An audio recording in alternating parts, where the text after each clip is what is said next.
Izraelis vėl smogė Iranui. Dešimtmečius Izraelis nuolat konfliktuoja su Iranu, o tai reguliariai pasireiškia kariniais veiksmais. Mažytis Izraelis drįsta konfliktuoti su Iranu ir jį supančiais arabais tik dėl vienos priežasties – Jungtinės Amerikos valstijos visokeriopai remia žydų valstybę. Prieš rinkimus Donaldas Trumpas daug kartų kartojo, kad jis yra prieš karą. Aš prieš karą, tai siaubinga, sakė Donaldas Trumpas. Tačiau dabar pats Trumpas kelia Iranui ultimatumą ir grasina karinių smūgių, siūlo sudaryti tam tikrą sandorį. Jūs pasakysite, kad priežastis akivaizdi, juk tai Irano branduolinė programa, kuri atkakliai siekia sukurti atominę bombą. Trumpas įkalbinėja Iranus atsisakyti branduolinio ginklo gamybos, kad būtų pašalinta galima grėsmė. O kas, jei nepriklausomi Iranai pradės apšaudyti Ameriką ar Izraelį savo branduolinėmis raketomis? Kaip baisu. Tačiau tai melas ir spektaklis žiūrovams. Iranas neturi branduolinio ginklo. Irano atominė bomba – tai mitas, išgalvota pasaka. Net ir pasigaminęs branduolinį ginklą, Iranas nesugebės sukaupti tiek užtaisų, kad galėtų rimtai grasinti Jungtinėms valstijoms. Jokių būdų nesugebės. Iranas visiškai nekelia jokios karinės grėsmės Jungtinėms Amerikos valstijoms nei dabar, nei ateityje. Tada nieko neaišku. O jei Iranas neturi branduolinio ginklo, kodėl Amerika nerimauja? Kodėl Trumpas grasina smogti Iranui? Reikalas tas, kad šiandien valstybės arba, kitaip tariant, pasaulio ekonomikos zonos kovoja dėl išlikimo krizės metu. Kokios krizės metu? O jūs ką, nejaugi nepastebite krizės? Žmonija jau dešimtmetį gyvena energijos trūkumo krizėje. Dėl to bandoma gauti trūkstamą energiją mažai efektyviais ir nestabiliais būdais, saulės baterijomis ir vėjo jėgainėmis. Taip pat pasaulio ekonomikoje vyksta perteklinės gamybos krizė ir tuo pačiu metu finansinių burbulų perpildymo krizė. JAV doleris yra pasaulinė valiuta, o dolerių burbulas išpūstas iki neįsivaizduojamų dydžių. Kinija koncentruoja pas save gamybą ir didina savo įtaką pasaulyje.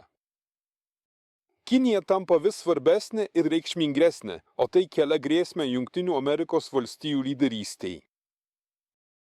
Kaip matote, Amerika turi pakankamai priežasčių nerimauti. Stop, sakote jūs. Visos išvardintos problemos yra Jungtinių Amerikos valstijų. Ką bendro su tuo turi Iranas? Na, ką jis su tuo turi bendro? Iranas išgauna iš žemės 4–5 procentus pasaulinės naftos gavybos. Iranas visada patenka į 10 didžiausių naftos išgavėjų. Iranas išgauna iš gelmių 6–7 procentus pasaulinės dujų gavybos. Iranas patenka į 3 didžiausių dujų išgavėjų pasaulyje. Iranas yra vienas iš energijos išteklių šaltinių Europai ir Kinijai. O energija – tai gyvenimo ir gamybos pagrindas. Nafta – tai kuras transportui. Jokiomis elektrinėmis mašinėlėmis naftos niekada nepakeisite. Sumažėjus angliavandenilių srautui, visi procesai lėtėja, mažėja gamyba, krenta ekonomikos apyvarta. Štai ko reikia Trumpui. Jungtinės Amerikos valstijos nori sumažinti naftos ir dujų srautą iš Irano į Europą ir Kiniją. Trumpas smogė į pačią pažeidžiamiausią Europos ir Kinijos vietą. Tai priklausomybė nuo nuolatinio naftos ir dujų srauto. Pats paprasčiausias būdas – užkirsti kelią energetinių išteklių tiekimui. Europos ir Kinijos ekonomika bei gamyba sumažės ir iš dalies persikels į Jungtines Amerikos valstijas. Norint tapti stipriu, nebūtina didinti savo galios. Kitas strategijos variantas – susilpninti varžovus. Būtent tai ir daro Trumpas Izraelio rankomis smogdamas Iranui. Ir Donaldas Trumpas nemeluoja. Jis iš tikrųjų gelbsti Jungtines Amerikos valstijas. Kova dėl išlikimo pasaulinės krizės metu. Trumpas apgaudinėja tik dėl baisaus Irano branduolinio ginklo. Tačiau Jungtinių Amerikos valstijų valdžia priversta kurti pasakas, kad pateisintų savo kišimąsi į kitų reikalus.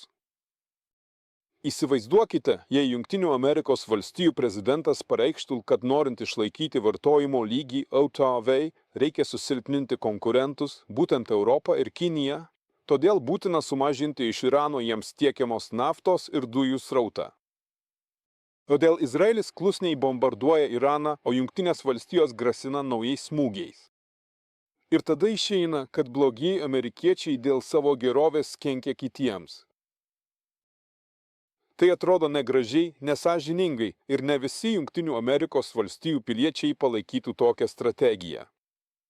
O juk visi nori būti geri, mano, kad jie yra geri ir gyvena geroje šalyje su teisingomis idėjomis. Todėl ir buvo paleista pasaka apie Irano branduolinę grėsmę. Amerikiečiai be gailesčio susilpnins arba net visiškai sunaikins bet kurią valstybę. Tai kova už išlikimą krizės metu. Čia nėra nei draugystės, nei užuojautos. Išgyvena stipriausias. Dabar jūs žinote tikrąją priežastį, kodėl Jungtinės Amerikos valstijos spaudžia Iraną ir jam grasina. Siūlau tų valstybių piliečiams, kurios parduoda naftą, dujas ir anglį į Europą bei Kiniją, rimtai susimastyti apie savo ateitį. Linkėjimai iš rusiško miško.